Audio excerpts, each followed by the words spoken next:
Hello friends, welcome to my channel Sunita's time. ഇന്ന് പനീറും green പീസും കൊണ്ട് ഒരു കറിയാണ് ഉണ്ടാക്കാൻ പോകുന്നത്. അതിനാവശ്യമായിട്ട് 100 ഗ്രാം ബട്ടർ, 200 ഗ്രാം പനീർ, ഒരു തക്കാളി കുഞ്ഞിതായി അരിഞ്ഞത്, സവാള അരിഞ്ഞത്. ഇത് 200 ഗ്രാം പനീറാണ്. പനീറിലോട്ട് നമുക്ക് ആദ്യമായിട്ട് 1 ടീസ്പൂണോളം മഞ്ഞൾപ്പൊടി ആഡ് ചെയ്ത് കൊടുക്കാം. കാശ്മീരി ചില്ലി 1 ടീസ്പൂണോളം ആഡ് ചെയ്ത് കൊടുക്കാം. ആവശ്യത്തിന് സാൾട്ട് ആഡ് ചെയ്തതിന് ശേഷം മിക്സ് ചെയ്ത് വയ്ക്കാം. ഒരു പാനിൽ ബട്ടർ ആഡ് ചെയ്തതിന് ശേഷം മസാല സ്പ്രെഡ് ചെയ്ത് വെച്ചിരിക്കുന്ന പനീർ നമുക്ക് പാനിലേക്ക് ആഡ് ചെയ്ത് കൊടുക്കാം. അതിനുശേഷം നല്ലപോലെ ജസ്റ്റ് ഒന്ന് മിക്സ് ചെയ്ത് ഫ്രൈ ചെയ്തെടുക്കണേ. അതിനുശേഷം നമുക്ക് തക്കാളിയും കുറച്ച് വെളുത്തുള്ളി, ഇഞ്ചി കൂടി നമുക്കൊന്ന് മിക്സിയിലിട്ടൊന്ന് അരച്ചെടുക്കാം.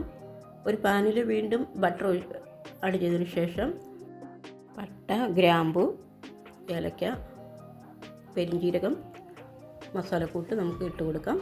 അതിനുശേഷം അരിഞ്ഞു വെച്ചിരിക്കുന്ന സവാള ആഡ് ചെയ്തുകൊണ്ട് നല്ലപോലെ ഒന്ന് വഴറ്റിയെടുക്കണേ. ബിരിയാണി ഇലയും കൂടെ ആഡ് ചെയ്ത് കൊടുക്കണേ. നല്ലപോലെ വഴണ്ടി വന്നതിന് ശേഷം 1/2 ടീസ്പൂണോളം മഞ്ഞൾപ്പൊടിയും 1/4 ടീസ്പൂണോളം മല്ലിപ്പൊടി, മുളക് പൊടി 1 ടീസ്പൂണോളം ആഡ് ചെയ്ത് ജസ്റ്റ് ഒന്ന് വഴറ്റിയെടുക്കുക. അതിനുശേഷം ഞാൻ ഗരം മസാലപ്പൊടി 1/4 ടീസ്പൂണോളം ആഡ് ചെയ്ത് കൊടുത്തിട്ടുണ്ട്. അതിനുശേഷം നമുക്ക് അരച്ച് വെച്ചിരിക്കുന്ന തക്കാളിയും വെളുത്തുള്ളി, ഇഞ്ചിയും കൂടെയുള്ള പേസ്റ്റ് ആഡ് ചെയ്ത് കൊടുക്കാം. ആവശ്യത്തിന് സാൾട്ട് ആഡ് ചെയ്തതിന് ശേഷം കുറച്ച് വെള്ളം ഒഴിച്ച് നമുക്കൊന്ന് ജസ്റ്റ് ഒന്ന് വേവിച്ചെടുക്കാം. അതിനുശേഷം നമുക്ക് ഗ്രീൻ പീസ് ആഡ് ചെയ്ത് കൊടുക്കാം. വെള്ളം തിളച്ച് വന്നതിന് ശേഷമാണ് ഗ്രീൻ പീസ് ആഡ് ചെയ്ത് കൊടുക്കേണ്ടത്. അപ്പോൾ അത് നല്ലപോലെ വെന്ത് വന്നിട്ടുണ്ട്. അതിനുശേഷം നമുക്ക് ഫ്രൈ ചെയ്ത് വെച്ചിരിക്കുന്ന പനീർ ആഡ് ചെയ്ത് കൊടുക്കാം. അപ്പോൾ അതും നല്ലപോലെ ഒന്ന് തിളച്ച് വന്നിട്ടുണ്ട്. അപ്പോൾ അടിപൊളിയായ നല്ലൊരു പനീർ ഗ്രീൻ പീസ് കറി ഇവിടെ റെഡി ആയിട്ടുണ്ട്.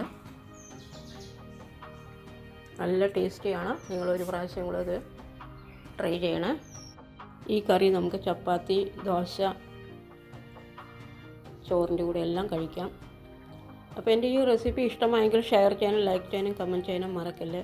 എൻ്റെ ചാനൽ നിങ്ങൾ ഇതുവരെ സബ്സ്ക്രൈബ് ചെയ്തില്ലെങ്കിൽ സബ്സ്ക്രൈബ് ചെയ്യാനും തൊട്ടടുത്ത് ബെല്ല് വേണം എനേബിൾ ചെയ്യാനും, അതിൽ ആൾ വേണം പ്രസ് ചെയ്യാൻ. എങ്കിൽ മാത്രമേ നിങ്ങൾക്ക് നോട്ടിഫിക്കേഷൻ കിട്ടുകയുള്ളൂ.